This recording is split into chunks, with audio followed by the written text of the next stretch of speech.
পবিত্র উৎসবাঙ্গন বৈষ্ণব শ্রীচরণাশ্রিত ভক্তপ্রবর তারকনাথ হালদার মহাশয়ের এই ভজন কুটির কৃষ্ণনগর কালীগঞ্জ সাতক্ষীরায়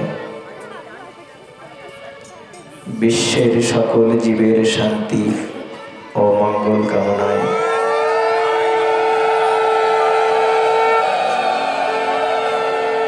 এবং তার পরমারাধ্য পিতৃদেব সন্তোষ হালদার, মাতৃদেবী গিরিবালা দাসী ও জ্যেষ্ঠ ভ্রাতা কৃষ্ণদাস হালদার,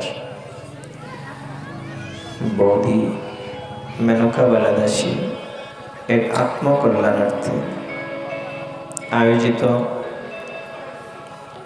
সপ্তাহব্যাপী অমল পুরাণ শ্রীমৎ ভাগবতীয় কথামৃত আস্বাদনের এই মহাযজ্ঞে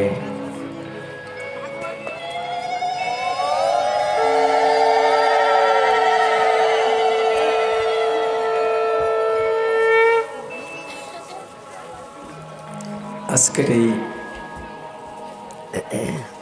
চতুর্থ শুভ ভাগবতীয় সন্ধ্যায় শ্রীমৎ ভাগবত কথার প্রারম্ভে আমার পরম আরাধ্য শ্রী গুরুদেবের রাতুল চরণে ভক্তি প্রণতি জানিয়ে প্রণাম জানাই। আপনারা যারা সাধু সজ্জন সধীজন শ্রীমৎ ভাগবত কথামৃত পিপাসু পরম ভক্তবৃন্দ, পূত পবিত্র অন্তঃকরণ নিয়ে সমবেত হয়েছেন এই ভাগবতী আসরে অখিল ব্রহ্মাণ্ড নায়ক পরমেশ্বর ভগবান শ্রী গোবিন্দের অমৃতময় গুণকথা আস্বাদন মানুষে আপনাদের সকলের শ্রীচরণে জানাই আভূমি দণ্ডবত ভক্তি প্রণতি প্রণাম জানাই। বাৎসল্য প্রেমবতী ভক্তিমতী মাতৃমণ্ডলীর শ্রীচরণে আভূমি দণ্ডবত।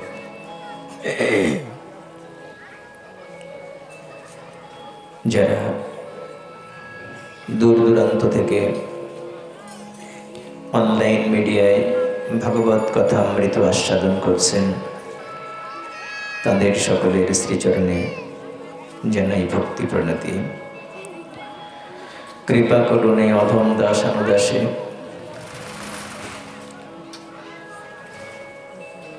বহু জন্মের সঞ্চিত পাপরাশিতে যে পাপিষ্ঠের জিহ্বা অবশ হয়ে আছে, কৃষ্ণ কথা কৃষ্ণ গুণগান কীর্তন করবার যোগ্যতা হারিয়ে ফেলেছে। জানি না এহেন পাপিষ্ঠের পাপ জিহ্বায় পরমেশ্বর ভগবান শ্রী গোবিন্দের অমৃতময় গুণকথা কীর্তিত হবে কিনা। তবে এহেন সাধু সজ্জনের চরণ ধুলিতে অভিষিক্ত হয়ে যদি এই অস্পৃশ্য দেহটা পবিত্র হতে পারে, তবে হয়তো এহেন পাপিষ্ঠের পাপ জিহ্বায় পরমেশ্বর ভগবান শ্রী গোবিন্দের অমৃতময় গুণকথা কিঞ্চিত কীর্তিত হতে পারে। কৃপা করুন এই অধম দাস অনুদাসী। অমল পুরাণ শ্রীমৎ ভাগবতীয় কথামৃত আস্বাদনের ধারাবাহিকতায়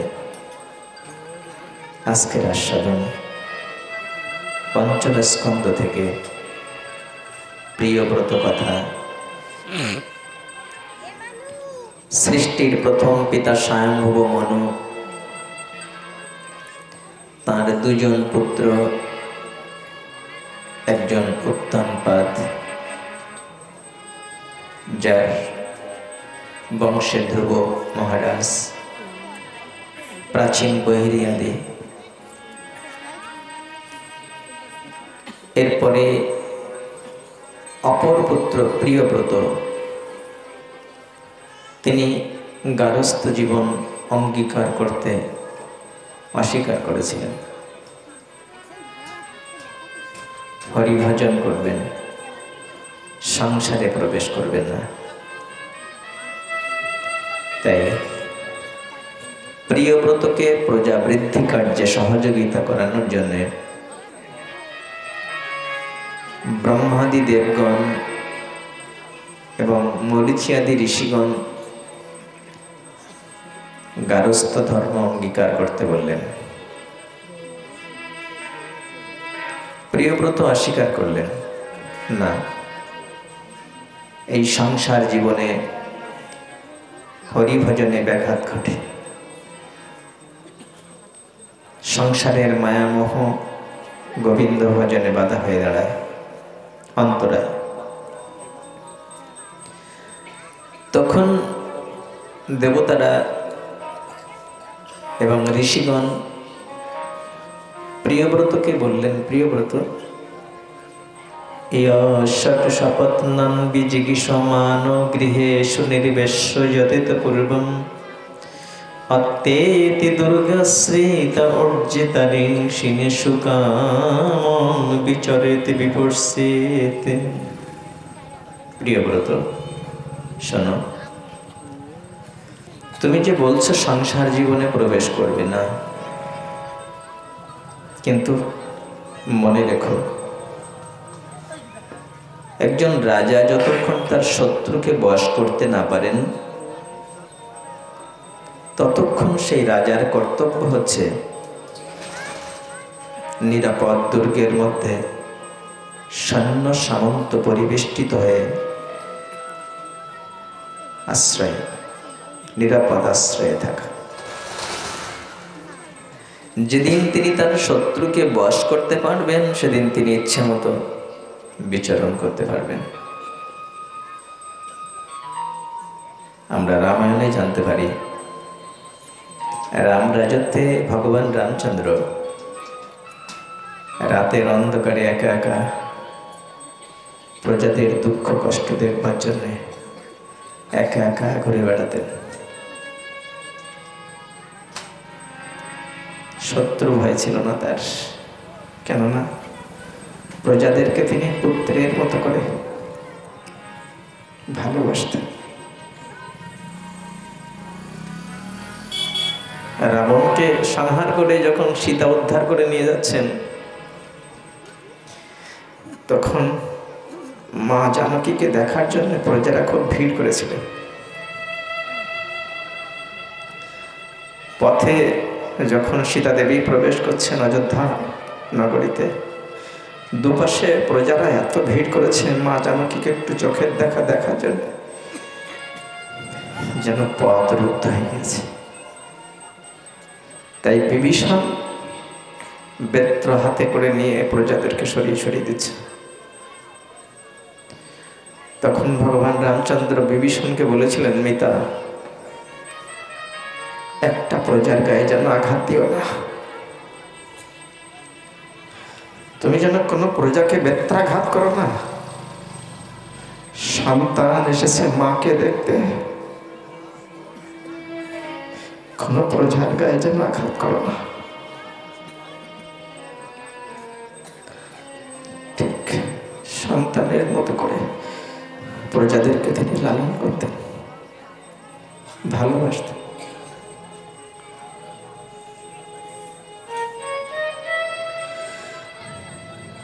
দেবতারা বলছেন, ঋষিগণ বলছেন, প্রিয়ব্রত, রাজা ততদিন নিরাপদ দুর্গের মধ্যে অবস্থান করবে যতদিন তার শত্রু ভয় থাকবে, বহিঃশত্রু প্রবল থাকবে। যেদিন তিনি শত্রুকে বশ করতে পারবেন সেদিন আর তিনি একা একা বিচরণ করতে পারবেন। সেদিন আর তার দেহরক্ষী প্রয়োজন হবে না, সৈন্য সামন্ত লাগবে না। ঠিক তেমনি প্রিয়ব্রত, তোমার দেহে কিছু শত্রু আছে, কাম, ক্রোধ, লোভ, মোহ, মদ, মাৎসর্য। এই শত্রুগুলো যতদিন তুমি বশ করতে না পারবে ততদিন গৃহে থাকো, ততদিন গারস্থ আশ্রম তোমার জন্য নিরাপদ। কেননা এই শত্রুগুলো যদি প্রবল হয়ে ওঠে তাহলে গারস্থ আশ্রমে তুমি ধর্মকে সাক্ষী রেখে ধর্মপত্নী গ্রহণ করতে পারবে। তুমি সহধর্মিণীকে নিয়ে হরিভজনের অনুকূলে সংসার করতে পারবে। কিন্তু একবার যদি গারস্থ আশ্রম ছেড়ে দিয়ে চলে যাও তাহলে আর সংসারে ফিরতে পারবে না।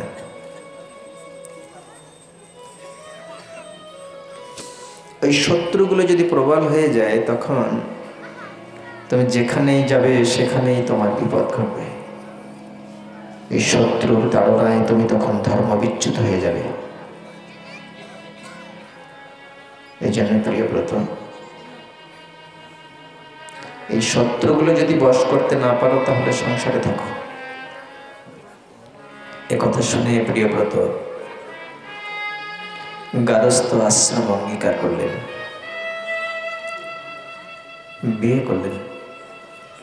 আগ্নিদ্র আদি 10টা পুত্রের পিতা হলেন তিনি। তারই বংশে একজন রাজা হয়েছিলেন নাভি। বিয়ে করেছিলেন মেরু দেবীকে।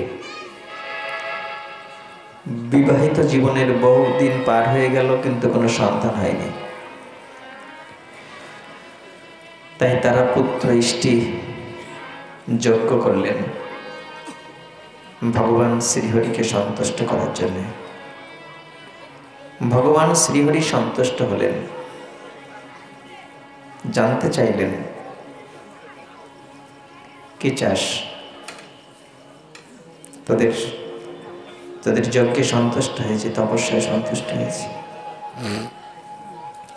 তারা বলেছিলেন, প্রভু যদি কিছু দিতে চাও তাহলে এই বর দাও যেন তোমার মতন পুত্র পাই। ভগবান বললেন, আমার মতন তো কেউ হয় না, আমার মতন কেবল আমি একা।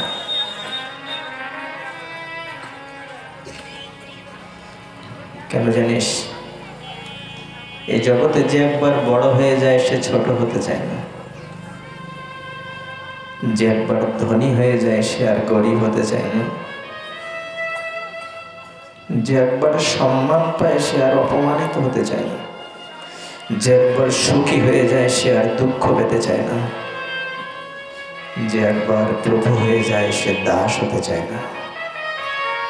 যে জয়ী হয়ে যায় সে পরাজয় বরণ করতে চায় না। কিন্তু আমার বেলায় না ভিন্ন। আমি যেখানে প্রভু সেখানে আমি দাস হয়ে আমার ভক্তের চরণ ধুয়ে দেই। আমি যেখানে জয়ের কর্তা সেখানে নিজে পরাজয় বরণ করে জয়ের মালা আমার ভক্তের গলায় পরিয়ে দেই। আমি যেখানে বিশ্ব ব্রহ্মাণ্ডের সমস্ত জীবের ভরণ কর্তা, আমি সবার আহার যোগাই। আবার আমি ক্ষুধার্ত হয়ে আমার ভক্তের পাশে কাঙালের মতো হাত পেতে দাঁড়াই।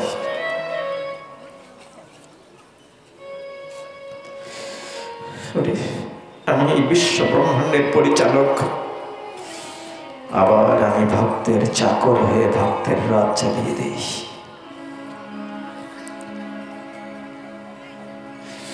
আমি সবার বড়, আমার বড় কেউ নেই, আমার সমান কেউ নেই। কিন্তু আমি আবার ছোট হয়ে আমার ভক্তকে বাবা বলে ডাকি, আমার ভক্তকে মা বলে ডাকি। তাই আমার মতন কাউকে পাবো না। তোরা চেয়েছিস আমার মতন পুত্র, তাই আমার মতন কাউকে পেলাম না বলে আমাকেই দিলাম তোদের পুত্র করে। যা, আমি তোদের পুত্র হয়ে আসবো। এসেছিলেন ভগবান শ্রী শ্রী ঋষভদেব। জয় ভগবান ঋষভদেব।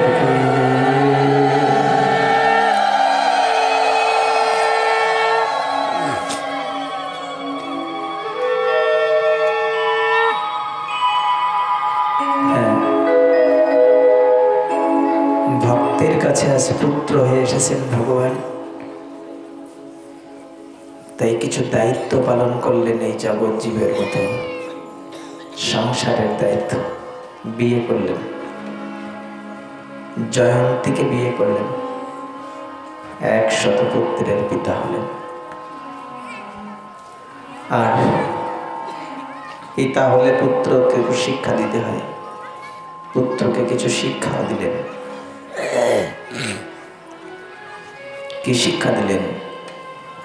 জগতের সব পিতামাতা সন্তানকে শিক্ষা দেয়। ভগবান ঋষভদেব যখন পিতার ভূমিকায়,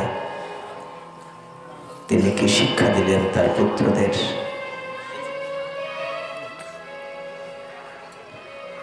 আপনারা যারা পিতার ভূমিকায়, আপনারা যারা মায়ের ভূমিকায়, ভাগবত শিক্ষা দিচ্ছে যে সন্তানকে শিক্ষা দেওয়ার জন্য পিতার সব থেকে উল্লেখযোগ্য বিষয়গুলো কোনগুলো? পিতা তার সন্তানকে মঙ্গলের শিক্ষা দেয়, আদর্শ মানুষ হতে বলে, ন্যায় সত্যের পথে চলতে বলে। অনেক পিতাই বলে, ভালোভাবে লেখাপড়া শিখতে বলে। কিন্তু ভগবান ঋষভদেব কি বলছেন? তিনি আজ পিতা। তার কথাগুলো জগতের সমস্ত পিতার জন্য শিক্ষণীয়। কি বলছেন? নয়ং দেহ দেহ ভাজং কষ্টান কামান হরতি বীর ভুজং যে তপো দিব্যং পুত্রকায়েন শুদ্ধিতি যস্মাৎ ব্রহ্ম সখ্যং তময়নন্তম।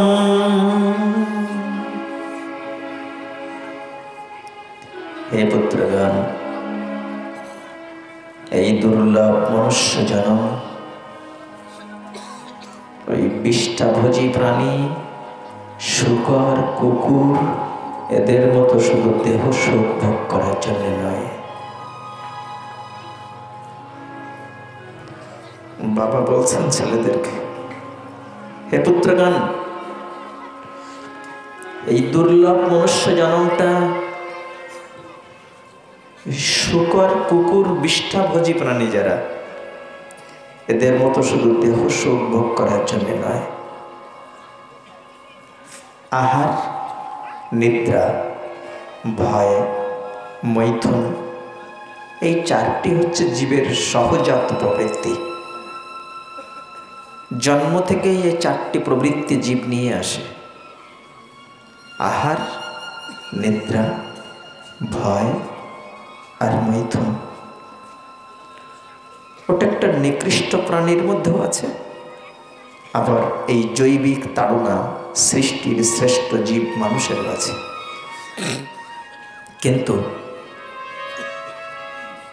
কিন্তু মানুষের অতিরিক্ত একটা দায়িত্ব আছে যেটা অন্য প্রাণীদের নেই। সেটা হচ্ছে কৃষ্ণ ভজন,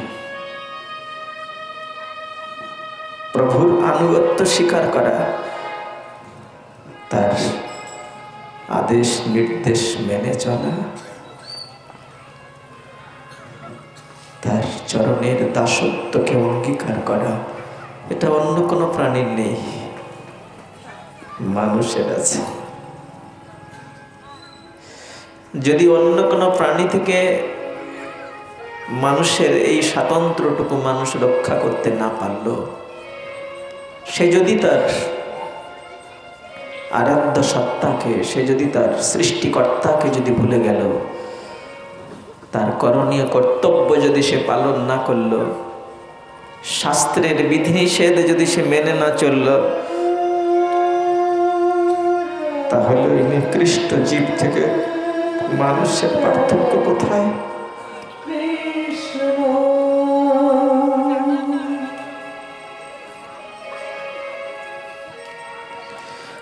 বাতাসের ধর্ম শোষণ করা, জলের ধর্ম রস সঞ্চার করা, আগুনের ধর্ম দহন করা, একটা কুকুরের ধর্ম হিংস্র ভাব পোষণ করা, পশু প্রবৃত্তিকে চরিতার্থ করা। আর মানুষের ধর্ম, মানুষের ধর্ম তো একটাই, কেবল মত আর পথ ভিন্ন ভিন্ন থাকতে পারে, এক একটা মত থাকতে পারে, এক একটা পথ থাকতে পারে, কিন্তু বিশ্বজনীন মানবতার ধর্ম হচ্ছে মনুষ্যত্ব অর্জন করা, দয়া, মায়া, প্রেম, ভালোবাসা। যার উপরে মনুষ্যত্ব সত্তা দাঁড়িয়ে থাকে,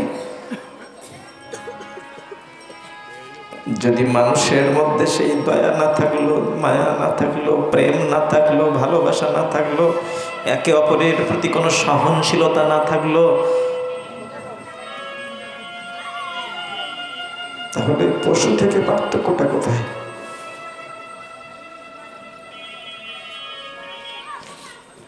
গরুর বাছুর হলেই তাকে গরু বলে, পাখির বাচ্চা হলেই তাকে পাখি বলে, মানুষের বাচ্চা হলেই তো মানুষ বলে না, তাকে অমানুষও বলে।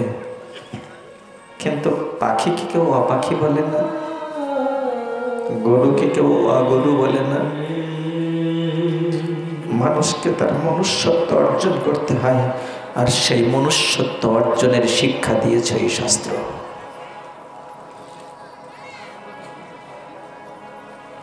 সবাই যদি যার যার শাস্ত্রের বিধিনিষেধটা ঠিক ঠিক করে মেনে চলতো, এত অশান্তি জগতে হতো না, মানবতাকে এত লঙ্ঘন করতে পারত না মানুষ। কিন্তু সেই মনুষ্য সত্তার দিকে লক্ষ্য নেই, মানবতার দিকে লক্ষ্য নেই। আমি কোন মন্ত্র বলে আমার প্রভুকে ডাকছি, পূর্ব দিকে ফিরে ডাকছি না পশ্চিম দিকে ফিরে ডাকছি, ওটা ভগবানের কাছে, ওটা জগতের কাছে এত লক্ষণীয় বিষয় নয়।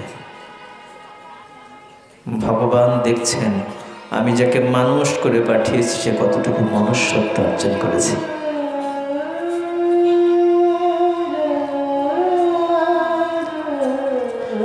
ভগবান দেখছেন সে আমাকে কতটুকু বিশ্বাস করেছে আর আমার সৃষ্টিকে কতটুকু ভালোবেসেছে।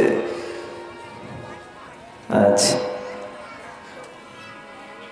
আমার মতন এরকম মালা চন্দন পরে সেজে থাকা সাধুর অভাব নেই, কিন্তু অভাব হয়েছে মনুষ্যত্বের। আদর্শ মানুষের বড় অভাব হয়েছে। আসুন না, শাস্ত্রের সেই জায়গাগুলো খুঁজে খুঁজে বের করি যেখানে মনুষ্যত্বের শিক্ষা দিয়েছে।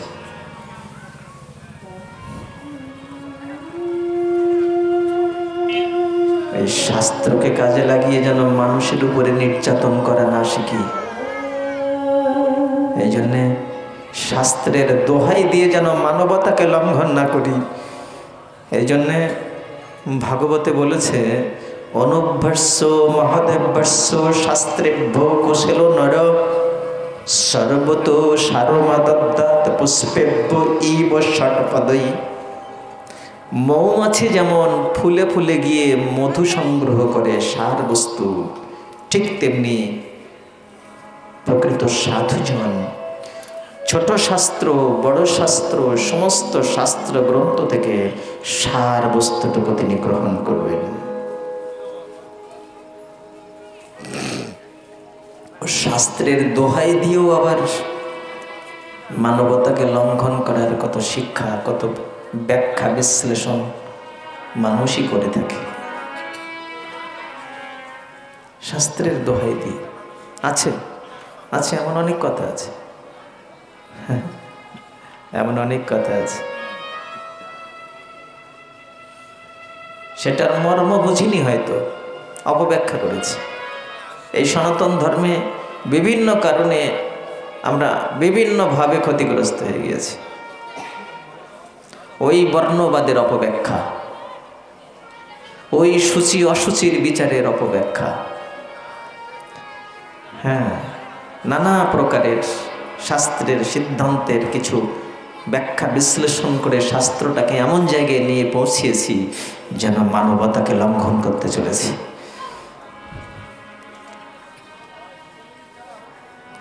মহাপ্রভুর পার্শ্বদ শিবানন্দ সেন একটা কুকুরকে প্রসাদ দেয়নি বলে শিবানন্দ রাত্রিতে উপবাস ছিলেন, না খেয়েছিলেন, যে কুকুর বলে ওর প্রতি একটু দয়া হলো না তোমাদের? যাও আজ রাত্রি থাকি, কিছু খাবো না। অথচ যাদেরকে পরিচালনা করে তিনি নিয়ে যাচ্ছেন পুরীধামে মহাপ্রভুর চরণ দর্শনের জন্য, তাদের উপরে অভিমান করে শিবানন্দ সেন না খেয়েছিলেন। একটা কুকুর বলে তার প্রতি একটু দয়া হলো না তোমাদের? এতটা পথ সে এসেছে আমাদের সঙ্গে, আমি পয়সা দিয়ে তাকে নদী পার করিয়ে নিলাম, সে আমাদের সঙ্গে এসেছে, অথচ তাকে একটু খেতে দিলে না তোমরা? যাচ্ছি ঘুমিয়ে চোখে শুয়ে পড়েছ। আমাদের মহাভারতে জানতে পারি যুধিষ্ঠির মহারাজ স্বর্গে যাওয়ার সময় একটা কুকুর সঙ্গে যাচ্ছিল, ওই কুকুরকে না নিয়ে তিনি স্বর্গে যেতে চাননি। শেষে স্বর্গের দূত বলছে, মহারাজ আপনি যাবেন কিনা বলুন, ওই কুকুরকে নিয়ে কেউ স্বর্গে যেতে পারে না, আপনি যেতে পারবেন না। শেষে আপনাকে কিন্তু কষ্ট পেতে হবে, আপনি কুকুরের মায়া ছাড়ুন, চলুন স্বর্গে চলুন, স্বর্গের উত্তম জায়গা আপনার জন্যে। যুধিষ্ঠির মহারাজ বললেন, না, প্রয়োজন হলে আমি কষ্ট করব, তবে কুকুরটাকে ফেলে রেখে আমি স্বর্গে যাব না। এত পরীক্ষা নিয়েছিলেন তার উপরে। শেষ পর্যন্ত এই ধর্মদেবতা, ওই স্বর্গের দূত বলেছিলেন, মহারাজ আপনার মহানুভবতার পরীক্ষা নিচ্ছিলাম, আপনার উদারতার পরীক্ষা নিচ্ছিলাম, যে জীবের প্রতি আপনার কত দয়া।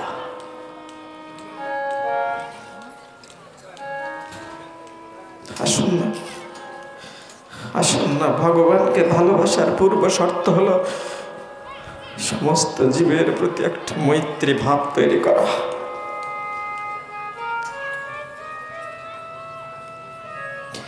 যে ভজে আর যে না ভজে সব তার দাস।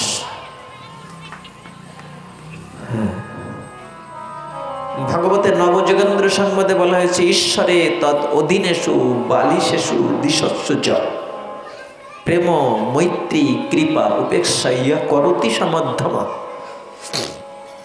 এটা ভাগবতের নবযোগেন্দ্র সংবাদের শেষের দিকে 11 স্কন্ধে।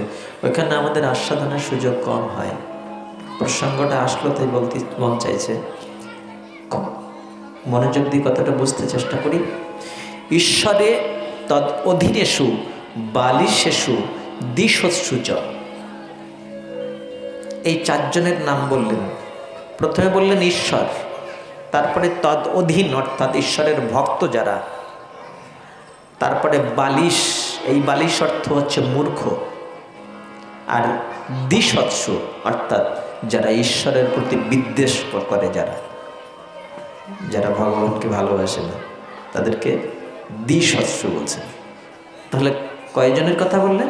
4 জন, ঈশ্বর, তার ভক্ত, আর মূর্খ, আর যারা হিংসা করে, বিদ্বেষ করে, ঈশ্বরের বিদ্বেষ করে যারা। এই 4 জনের প্রতি কি বললেন? প্রেম, মৈত্রী, কৃপা, উপেক্ষা, এই 4 প্রকারের ভাব পোষণ করেছেন যিনি। প্রেমটা কার প্রতি? ঈশ্বরের প্রতি প্রেম আছে যার, যার ঈশ্বরের প্রতি প্রেম আছে, তারপরে ভক্তের প্রতি মৈত্রী আছে, যারা ভগবানের ভক্ত যারা, তাদের সাথে মিত্রতা করেছেন যিনি, বন্ধুত্ব ভাব আছে ভক্তের প্রতি। আর বালিশ শিশু অর্থাৎ মূর্খ, মূর্খের প্রতি কৃপা আছে।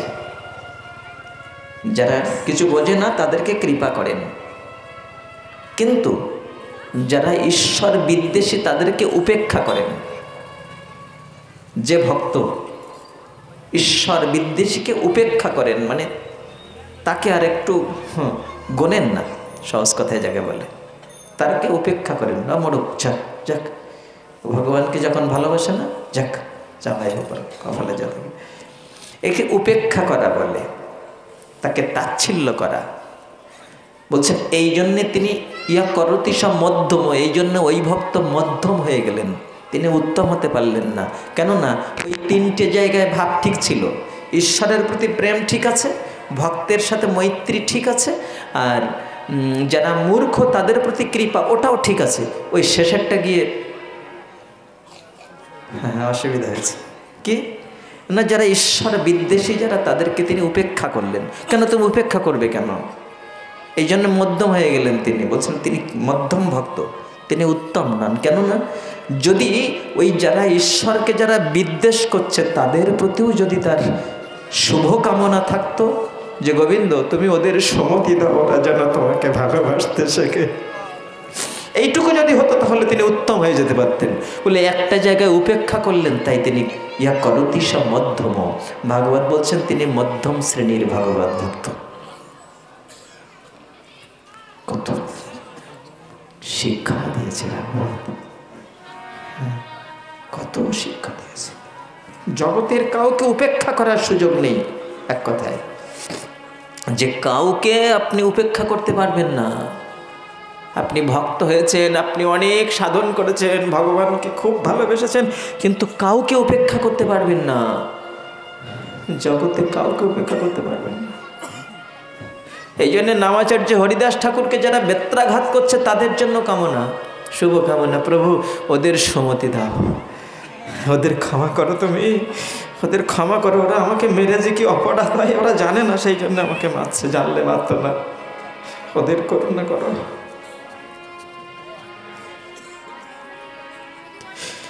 কৃষ্ণ ভক্ত এমন হবে, সবার প্রতি তার করুণা থাকবে, কাউকে তিনি উপেক্ষা করবেন। বুঝছেন, একটা জায়গায় উপেক্ষা করেছেন বলে তিনি মধ্যম ভক্ত হয়ে গেলেন। ভগবান ঋষভদেব তার পুত্রদেরকে শিক্ষা দিচ্ছেন, হে পুত্রগণ, এই দুর্লভ মনুষ্য জন্মটা শুধু দেহ সুখ ভোগ করার জন্য নয়, নিকৃষ্ট প্রাণীদের মতো, বিষ্ঠাভোজী প্রাণীদের মতো। তাহলে কি কি করতে হবে? তাহলে বলেন তপোদিব্যং পুত্রকা শুদ্ধেত যস্মাৎ ব্রহ্ম সক্ষন্তম অনন্তম। তপোদিব্যং পুত্রকা, হে পুত্রগণ তপস্যা করো, যেন সত্যং শুদ্ধেত যস্মাৎ ব্রহ্ম সক্ষন্তম অনন্তম।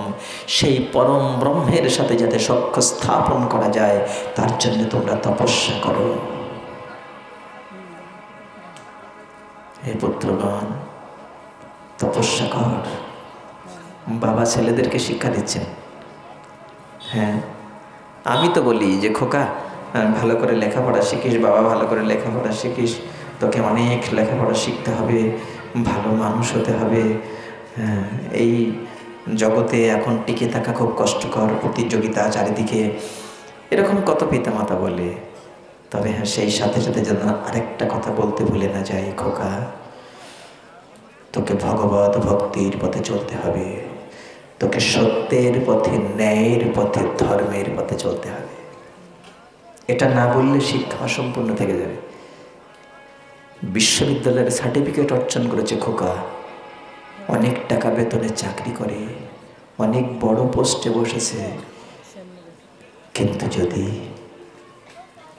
যদি তার মধ্যে ভগবত ভক্তি না থাকে, তার মধ্যে ঈশ্বরে আনুগত্য না থাকে, তাহলে জীবনের প্রকৃত সংজ্ঞাটা সে বুঝতে পারবে না।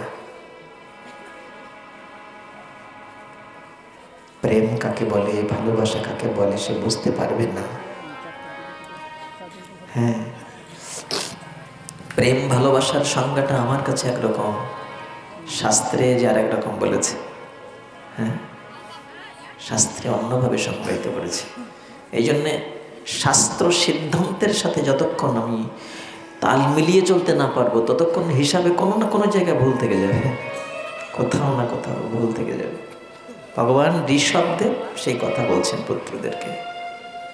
পরে বলছেন আবার, গুরু ন শাশ্বত স্বজন ন শাশ্বত পিতা ন শাশ্বত জননী ন শাশ্বত দৈবাং ন তৎসন্ন পতিস্স সন্ন মোচয়েতি সমুপেত মৃত্যুম। হ্যাঁ, বলছেন হে পুত্রগণ, গুরু ন শাশ্বত, মন্ত্রদাতা হলেই গুরু হয় না। স্বজন ন শাশ্বত, রক্তের সম্বন্ধ থাকলে স্বজন হয় না। পিতা ন শাশ্বত, জন্মদাতা হলে পিতা হয় না। জননী ন শাশ্বত, গর্ভধারিণী হলে মা হয় না। পতিস্স সন্ন নমচেতি সমুপেত মৃত্যুম। দৈবং ন শাশ্বত, ফুল দিয়ে পূজা করলেই দেবতা হয় না। আর সাত পাকে মালা দিয়ে বরণ করে নিলেও পতি হয় না। যদি এই জন্ম মৃত্যুর চাকায় পাক খাওয়ার হাত থেকে নিষ্কৃতি দেওয়ার জন্যে গোবিন্দ চরণ অভিমুখে ধাবিত হওয়ার শিক্ষা তারা দিতে না পারলে,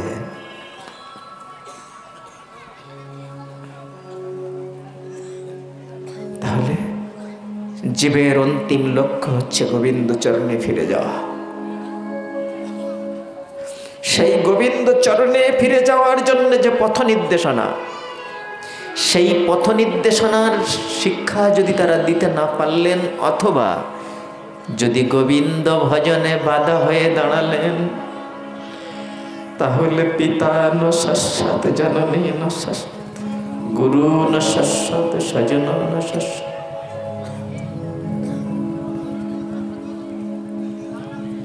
আমি একরকম মনে করেছিলাম, শাস্ত্রটা একরকম বলছে। হ্যাঁ, নীতিশাস্ত্র বলছে, জ্ঞান মার্গ বলছে,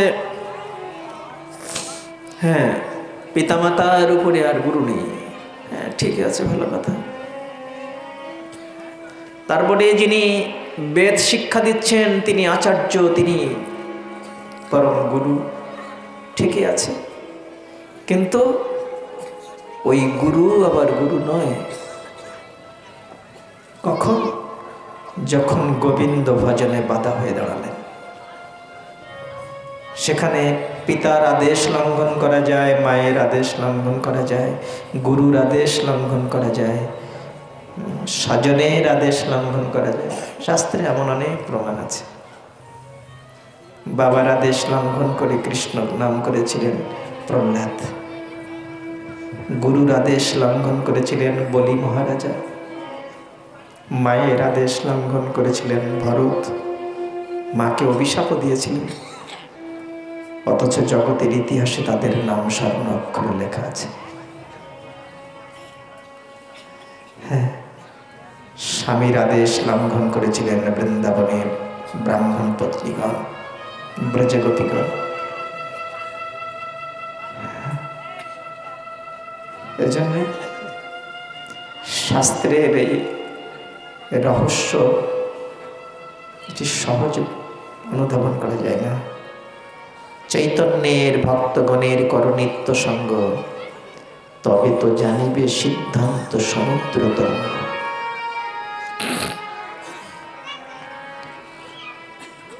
ভগবান ঋষভদেব পুত্রদেরকে এইভাবে শিক্ষা দিলেন। 100 পুত্রের মধ্যে সবার বড় ছিলেন ভরত, যার নামে ভারতবর্ষের নামকরণ হয়েছিল। তিনি রাজা হলেন। তিনি রাজ্য পালন করলেন, ধর্মকে পাথেয় করে বৃদ্ধ বয়সে পুত্রের হাতে রাজ্য সমর্পণ করে বনে চলে গেলেন। হরিভজন করছেন গণ্ডকী নদীর তীরে একটি আশ্রমে। একদিন হঠাৎ করে একটি দৈব দুর্বিপাক, বনের মধ্যে সিংহের গর্জন শোনা গেল। সঙ্গে সঙ্গে একটা মা হরিণ ঝাঁপ দিয়ে গণ্ডকী নদী থেকে পড়ল। আর হরিণটি গর্ভবতী ছিল, তার গর্ভস্থ বাচ্চাটা ভূমিষ্ঠ হলো, মা হরিণটা স্রোতের জলে ভেসে গেল। ভরত ওই শিশু হরিণটা তুলে এনে, জল থেকে তুলে এনে তাকে সুস্থ করে তুললেন। আস্তে আস্তে যত্ন করে তাকে বড় করতে লাগলেন। বড় হয়ে গেল। আর ওই শিশু হরিণটাকে লালন করতে গিয়ে, লালন পালন পোত করতে গিয়ে ভরতের তপস্যা কিছুটা ব্যাঘাত ঘটল। সাধন ভজনের দিকে আর ঠিক লক্ষ্য করতে পারছিলেন না। এটা ওই দুর্দৈব মায়া, মায়া পিছনে পিছনে ধাবিত হচ্ছে। এইভাবে ভজন বিচ্যুতি হয়ে গেল। একসময় হরিণটা বড় হয়ে বনের হরিণীদের সাথে মিশে চলে গেল। ভরত সেই চিন্তা করতে করতে খুব অসুস্থ হয়ে পড়লেন। আর মৃত্যুকালে তিনি যখন মৃত্যুশয্যায় শায়িত, তখন দেখতে পাচ্ছেন যে হরিণ শিশুটা যেন আমার পাশে বসে বসে কাঁদছে।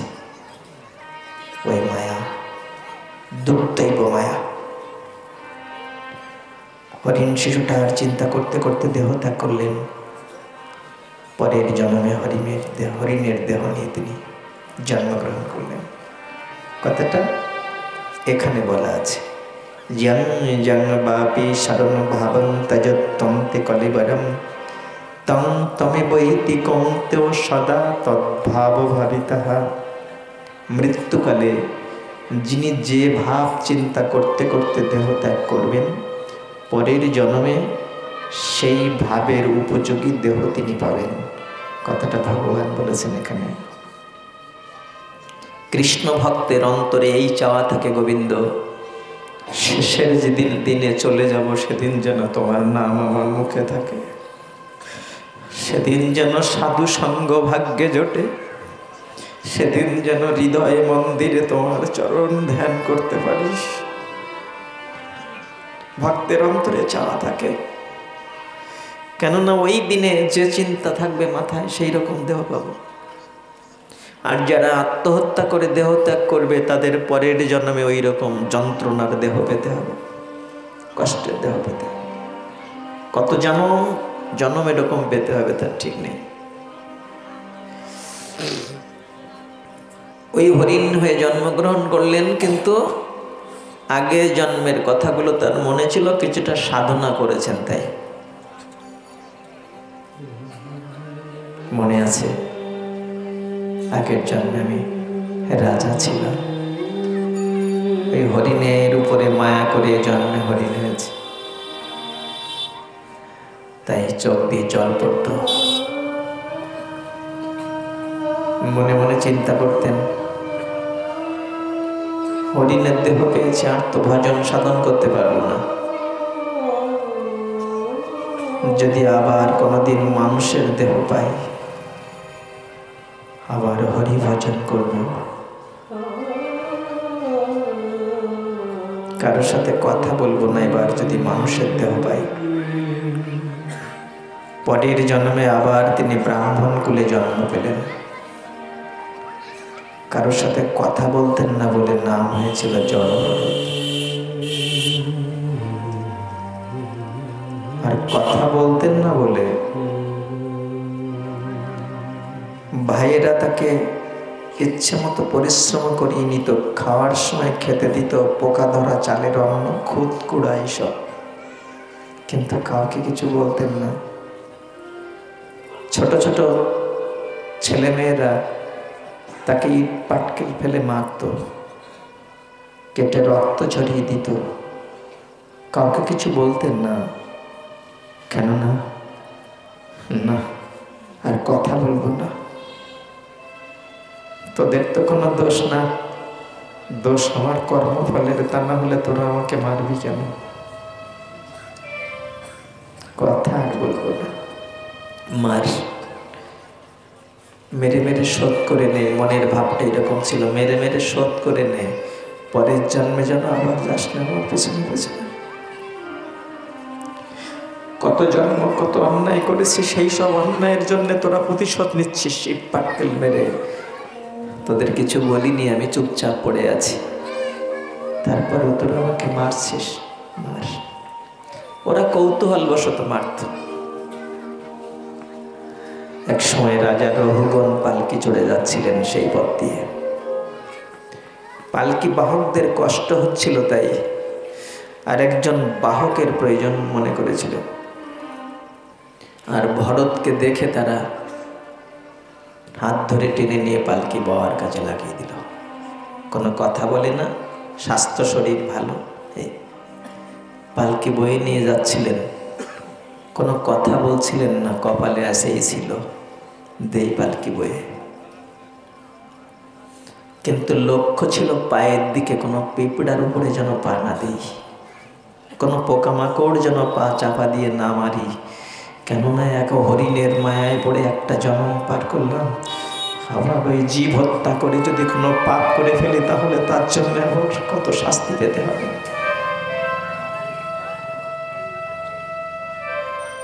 তাই একটা পিঁপড়ার উপরে যাতে পা না পড়ে সেভাবে সাবধান হয়ে আসছিলেন। আমাদের শাস্ত্রে পঞ্চসুনা বলা হয়েছে। পঞ্চসুনা, 5 প্রকারের হিংসা করি আমরা অনিচ্ছায়। হ্যাঁ, ঝাঁটায়, ঝাঁট দিতে গিয়ে কত পোকামাকড় জীবন যায়, ঝাঁটা। চুল্লি, উনান জ্বেলেছি, ওই আগুনে কত পোকামাকড় ফুটে মরে গেল। তারপরে উদকুম্ভ, মানে জলের কলসি, জলের কলসিতে জল ভরে রেখেছি, সেখানে কত পোকামাকড় পড়ে ডুবে মারা গেল। আর পেশনি, জাঁতা, আর হচ্ছে যেটাকে আমরা হামানদিস্তা বলি, কোনো কিছু গুঁড়া করার জন্য। এই 5টা জিনিসে অনিচ্ছাকৃতভাবে আমাদের জীব হত্যা হয়ে যায়, জীব হিংসা হয়ে যায়। একে পঞ্চসুনা বলা হয়েছে ভাগবতে। এর থেকেও পাপ হয়। শাস্ত্রে, স্মৃতিশাস্ত্রে বা আমাদের পুরাণাদি শাস্ত্রে এই পঞ্চসুনার কথা বলা আছে। এতে অনিচ্ছাকৃতভাবে পাপ হয়। আমি ইচ্ছা করছি না, কিন্তু অনিচ্ছাকৃতভাবে আমার কারণে ওটা হয়ে যাচ্ছে। এই সমস্ত পাপ থেকে, পঞ্চসুনা, পঞ্চঋণ, এই সমস্ত থেকে নিষ্কৃতি পাওয়ার জন্যে হরিভজনের কোনো বিকল্প নেই। যদি কেউ ভাবেন আমি তো কারোর ক্ষতি করছি না, আমি তো অন্যায় করছি না, আমি মিথ্যে কথা বলছি না, তাহলে আমাকে কেন হরিনাম করতে হবে? হরিনাম করতে হবে। অনিচ্ছায় কত পাপ হয়ে যাচ্ছে আপনার। হ্যাঁ, ওই ঋণ আছে, এই হিংসা, পঞ্চসুনা, এইগুলো রয়েছে, এর থেকে পাপ হচ্ছে। আপনি যতই ন্যায়ভাবে চলুন না কেন, আপনাকে হরিভজন করতে হবে। হ্যাঁ, তো ভরত হাঁটবার সময় পায়ের দিকে লক্ষ্য, যাতে কোনো পোকামাকড় আমার পায়ের চাপা পড়ে না মারে। একটা পোকা বা একটা পিঁপড়া দেখলেই লাফ দিয়ে সামনে পা ফাঁক করে ফেলছে। আর পালকি তখন লাফাচ্ছে, রাজার রহুগণের কষ্ট হচ্ছে। তাই পালকি বাহকদেরকে ডেকে বলছেন, এই তোরা এরকম দিন দিন করে লাফাচ্ছিস কেন? আমার কষ্ট হচ্ছে তো বসে থাকতে। তখন পুরনো বাহকরা বললেন, মহারাজ আমাদের কোনো দোষ নেই, এই নূতন এক বাহক জোগাড় করেছি, কষ্ট হচ্ছিল তাই।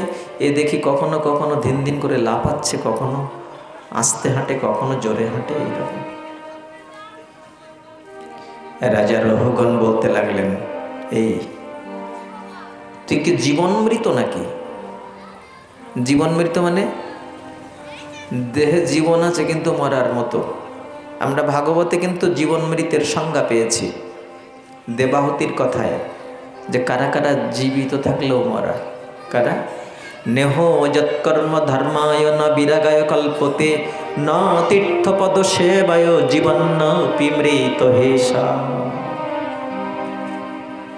যার কর্মটা ধর্মের জন্য হয় না তিনি বেঁচে থাকলেও মরা। যার মধ্যে কোনো ত্যাগ নেই, কোনো বৈরাগ্য নেই, ভগবানের জন্য কোনো ত্যাগ নেই, ধর্মের জন্য কোনো ত্যাগ নেই, তিনি বেঁচে থাকলেও মরা। আর কি, যিনি গোবিন্দের চরণ সেবার সাথে যুক্ত হলেন না তিনি বেঁচে থাকলেও মরা। আরেক জায়গায় আছে ভাগবতে, মাতরং পিতরং বৃদ্ধং ভাজ্যং সাধ্যং সুতং শিশুং গুরুং বিপ্রং প্রপন্নং চ জীবন্ন পিমৃত হেষা। বলেন যিনি মাতা পিতা গুরুজন শরণাগত বৃদ্ধ ব্রাহ্মণ শিশুপুত্র সতীসাধ্যী পতিব্রতা রমণী এবং শরণাগত যারা, তাদের সেবা শুশ্রূষা যিনি করলেন না, পালন পোষণ যিনি করলেন না তিনি বেঁচে থাকলেও মরা। এরকম ভরতের কাছে জিজ্ঞাসা করছেন তুই কি জীবন মৃত? তারপরে বলছেন তোর কি খুব কষ্ট হচ্ছে নাকি হাঁটতে হাঁটতে? তারপরে বলছেন যে তুই জানিস আমি তোকে শাস্তি দিতে পারি, আমি রাজা। এইসব বলতে লাগলেন। ভরত এতক্ষণ কথা বলেননি, জড় ভরত, কিন্তু এইবার শুরু করেছেন। কেন না, মহারাজা রঘুগণের এই কথাগুলোর উত্তর দিতে গেলে এখানে কিছু তাত্ত্বিক কথা রয়েছে, কিছু তত্ত্ব কথা রয়েছে, কৃষ্ণ কথার সাথে সম্বন্ধ আছে, তাই তিনি বলতে শুরু করলেন। কেননা কৃষ্ণ কথায় মৌনতা ভঙ্গ হয় না। তাই বলছেন মহারাজ আপনি আমাকে শাস্তি দিবেন? মহারাজ কে কাকে শাস্তি দেয় আর কে কার শাস্তি মেনে নেয়? মহারাজ আজ আপনি রাজা, কিন্তু জানেন আজ যে রাজা কাল সে ভিখারি হয়। এই তো জগৎ সংসারের রীতি, আজ যে রাজা থাকে কাল সে ভিখারি হয়। মহারাজ আপনি জানতে চাইলেন আমার কষ্ট হচ্ছে কিনা, কিন্তু আমার কষ্ট হবে কেন? আপনি তো আমার কাছে জিজ্ঞাসা করেননি যে আমার কাঁধে কষ্ট হচ্ছে কিনা, আমার পায়ে কষ্ট হচ্ছে কিনা, এ তো শোনেননি। জিজ্ঞাসা করেছেন আমার কষ্ট হচ্ছে কিনা। কিন্তু মহারাজ মাটির উপরে পা দিয়ে আমি হাঁটছি, আমার পায়ের উপরে হাঁটু আছে, হাঁটুর উপরে কোমর আছে, তারপরে বুক, তারপরে কাঁধ, কাঁধের উপরে পালকি, তার উপরে আপনি। তো আমাদের কারো কষ্ট হচ্ছে না, আমার কষ্ট হবে কেন? মহারাজ জীব যেদিন এই দেহটাকে আমার মনে করে সেদিন এই দেহের দুঃখ কষ্টকে তার কষ্ট বলে মনে করে, কিন্তু যেদিন মনে করে না এই দেহ আমার নয় আমি গোবিন্দের, সেদিন কোনো কিছুর জন্য তার কষ্ট হয় না, সে সব কিছু মেনে নিতে পারে তার প্রারব্ধের পাওনা মনে করে।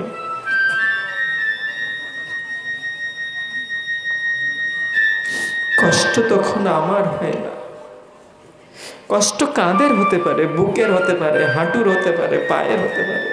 আমার কেন কষ্ট হবে? আমি তো এই দেহের নয়, দেহ তো আমার নয়, আমি গোবিন্দের। মহারাজ আপনি আমার কাছে জানতে চাইলেন আমি অনেক পথ হেঁটে হেঁটে ক্লান্ত হয়ে গেছি কিনা, কিন্তু মহারাজ আমি একা তো হাঁটছি না, এই জগৎ সংসারে সবাই হাঁটছে, অনন্তকাল ধরে মায়ার সংসার পথে সবাই হাঁটছে। পথিকের মতোই মায়ার সংসার পথে, সংসার বিদেশে সবাই হাঁটাহাঁটি করছে। কষ্ট শুধু আমার একা হবে কেন? আপনার কি কষ্ট হচ্ছে না? ভাগবত বলছে নিত্যে তন্মনি তনয়স্য পদ্মগন্ধ পিউষং ভব ভয় ভীতি পরস্য পুংস শ্লোকং শ্রবণ পুটাই পিবত্ত ভিক্ষণ পান্থ অধভ্রমণ পরিশ্রম জহাতি। পান্থ মানে পথিক। ভাগবত ডেকে ডেকে বলছেন ওগো পথিক, এই সংসার পথে পরিভ্রমণ করতে করতে তোমাদের খুব কষ্ট হয়ে যাচ্ছে, তোমরা কি শ্রান্ত ক্লান্ত হয়েছ? যদি খুব কষ্ট হয়ে যায় জীবনটা যদি খুব দুর্বিষহ হয়ে ওঠে, তাহলে এসো না, একটু বিশ্রাম নিয়ে যাও। কোথায় বিশ্রাম নেবে? বলি ভাগবত কথার সুশীতল ছায়া তলে এসে বিশ্রাম নিয়ে যাও। যদি সংসারের ত্রিতাপ জ্বালায় জর্জরিত হয়ে যদি বুকটা শুকিয়ে যায়, তাহলে একটু শীতল পানীয় পান করে যাও। কোন পানীয়? ইত্যে তন্মুনি তনয়স্য পদ্ম গন্ধ পিউষং। শুকদেব গোস্বামীর ওই মুখের পদ্ম গন্ধযুক্ত শীতল অমৃত পানীয় পান করে যাও। ভব ভয় বিদ যায়, যা পান করলে তোমার ভব ভয় দূরে চলে যাবে। তুমি জম যাতনা থেকে নিষ্কৃতি পাবে। তবে হ্যাঁ, এই শীতল পানীয়, এই ভাগবত অমৃত না মুখে পান করা যায় না। শ্রবণ পুটই পিবত্ত ভিক্ষণম পান্থ অধ ভ্রমণ পরিশ্রম যাহাতি। ওগো সংসার পথের পথিক, এসো এসো। অনেক কাল ধরে সংসারের পথে চলতে চলতে যদি শ্রান্ত ক্লান্ত হয়ে যাও, তাহলে একবার এই ভাগবত কথার সুশীতল ছায়া তলে এসে শুকদেব গোস্বামীর মুখের ওই পদ্মগন্ধ মিশ্রিত সেই পানীয় তোমার কর্ণ কুহর দিয়ে পান করে তোমার তাপিত হৃদয়কে শীতল করো। হরি বল, হরি বল।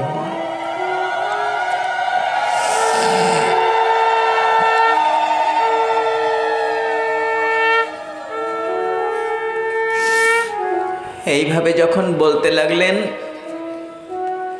তখন রাজার রহগণ বলছেন, এই আমাকে তোরা পালকি থেকে নামিয়ে দে, আমি আর পালকি চড়ব না।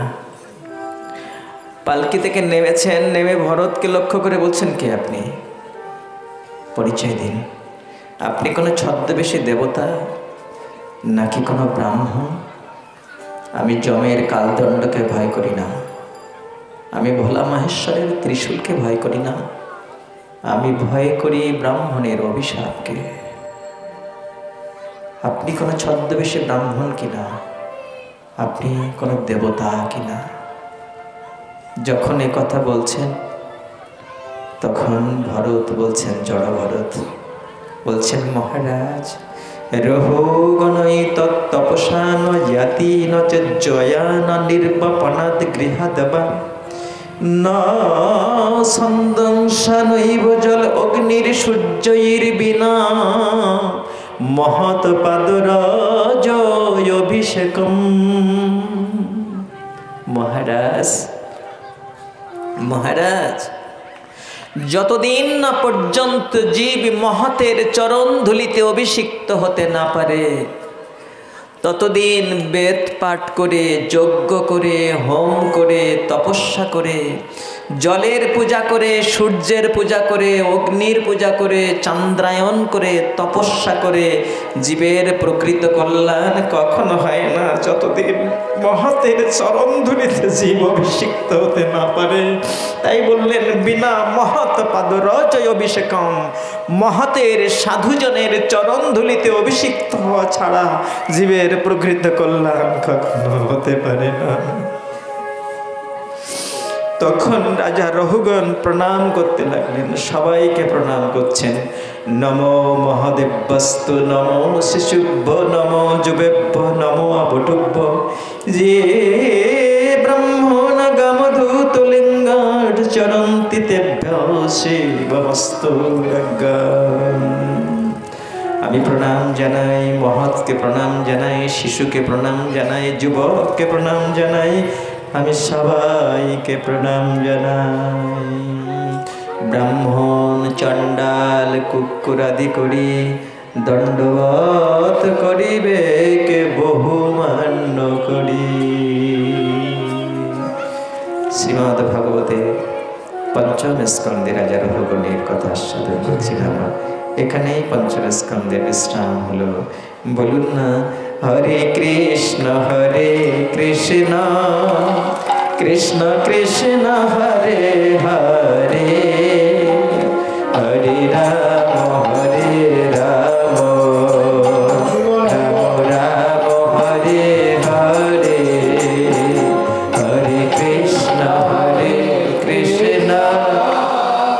কৃষ্ণ